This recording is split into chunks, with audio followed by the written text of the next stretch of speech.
Hello বন্ধুরা, তোমরা কেমন আছো? আশা করি ভালো আছো, আর আমিও ভালো আছি।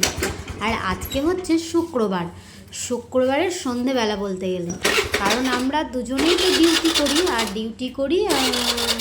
আমার বড় ছিল জঙ্গিপুরে ডিউটি ছিল, আর আমার তো ছিল বর্ধমানেই ডিউটি। তো আমরা দুজনেই ডিউটি করে তারপর আমরা যাচ্ছি এখন আমার শ্বশুরবাড়ি, মানে বরের বাড়িতে, বরের যেখানে গ্রামের বাড়ি সেখানে। আর সেখানে হচ্ছে শনিবারের দিন নবান্ন ছিল। নবান্ন ছিল বলতে নবান্নটা নিজেরাই ডেট করে করা হয়েছে, যেহেতু আমার বড় ছিল না, আর এদিকে আমাদের কাকু কাকিমা ওরাও থাকে না বাড়িতে। এখন বাড়িতে থাকে শুধু শ্বশুর শাশুড়ি আর বরের দাদা।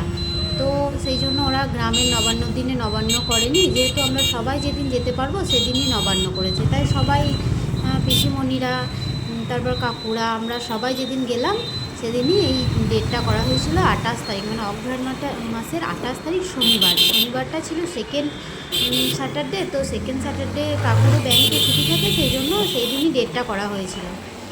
আর এরপর আমরা চলে যাচ্ছিলাম। আর দেখো যেতে যেতে রাস্তাতে যে ওভারব্রিজের ওখানটা তো দাঁড়াতেই হবে, কারণ ভিড় জমে যায়, ভিড় জমে যায়। যখনই আমরা যাই না, সত্যি বলতে মানে সব জায়গাতেই যেন দাঁড়াতে হয়। আর বর্ধমানের শহরটা এত ভিড় কি বলবো।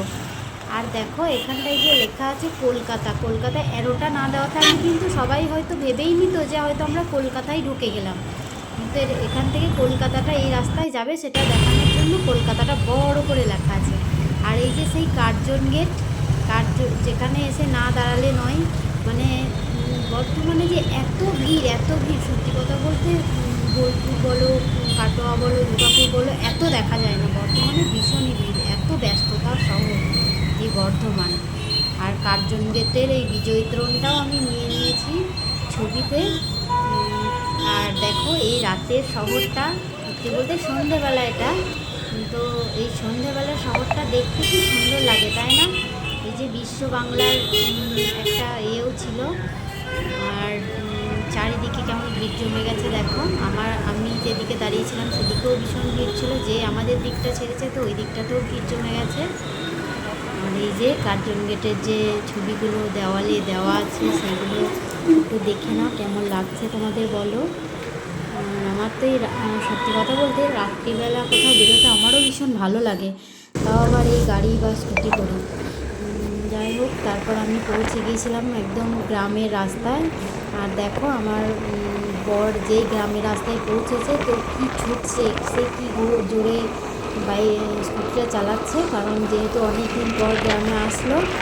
আর গ্রামে যেহেতু এখন বাড়িতে চলে গেছে, মানে আমার মেয়েকে, মাকে আর ভাইকে আমি দুপুরবেলাতেই পাঠিয়ে দিয়েছিলাম, যেহেতু খুব ঠান্ডা পড়ে গেছে। আর এই রাত্রিবেলাতে তো ওকে নিয়ে যাওয়া মুশকিল, তার জন্য বাসেই পাঠিয়ে দিয়েছিলাম দুপুর যাতে একটু রোদ থাকতে থাকতে ওরা পৌঁছে যায়, দিনের বেলা থাকলে। তো ওরা চলে গেছিলো। আর এদিকে বাবা তো মেয়েকে অনেক দিন দেখেনি, তো মেয়ে এখন বাড়িতে আছে বলে কত তাড়াতাড়ি বাড়িতে পৌঁছাতে পারে সেই চেষ্টা করছে। আর এই যে এটা হচ্ছে আমার বড়দের গ্রামে যে হাই স্কুলটা আছে সেটা, এই স্কুলটাতে আমার বড়রাও পড়াশোনা করেছে। আর এই যে এটা হচ্ছে পিএইচডি যে কলের এগুলো করেছে না, রাস্তা কাটিয়ে যে জলের জন্য ব্যবস্থা করা হয়েছে, এখন ওরা জলটা চালু হয়ে গেছে। আর এটা ওই পিএইচডির ওই অফিসটা। আর এখন গ্রামে ঢুকে গেছি, এখান থেকেই গ্রামের বাড়ি ঘরগুলো সব স্টার্ট। আর এই যে এই পাশে একটা দোকান দেখতে পাচ্ছ, এটা আমার বড় এক বন্ধুর জামা কাপড়ের দোকান।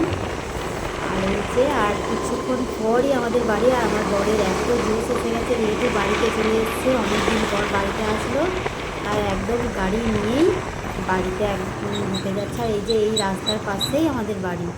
এই যে এটা হচ্ছে আমাদের গ্রামের প্রাইমারি স্কুল, আর প্রাইমারি স্কুলের সামনেই আমাদের বাড়িটা। এই যে বাড়ি। আর দেখতে থাকে আমার মেয়েকে, পাপা এসেছে বলে ছুটতে কেমন চলে আসবে একদম। পাপা এসেছে মানে একদম অনেক দিন পাপাকে দেখেনি, তো ছুটতে চলে আসছে। দেখো কেমন, আমি তো ছুটে যাচ্ছি, আমি কিন্তু আগে যাইনি। যে এই যে ছুটতে পাপার কাছে চলে আসছে, কতদিন দেখেনি।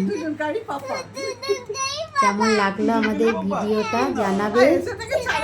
আর ছোটো ছোটো এই ভিডিওগুলো দিচ্ছি, হয়তো তোমাদের ভালো লাগছে না, কিন্তু যদি ভালো লাগে লাইক কমেন্ট শেয়ার করবে আর আমাদের ছোট ছোট মুহূর্তগুলো সাথী হয়ে থাকবে।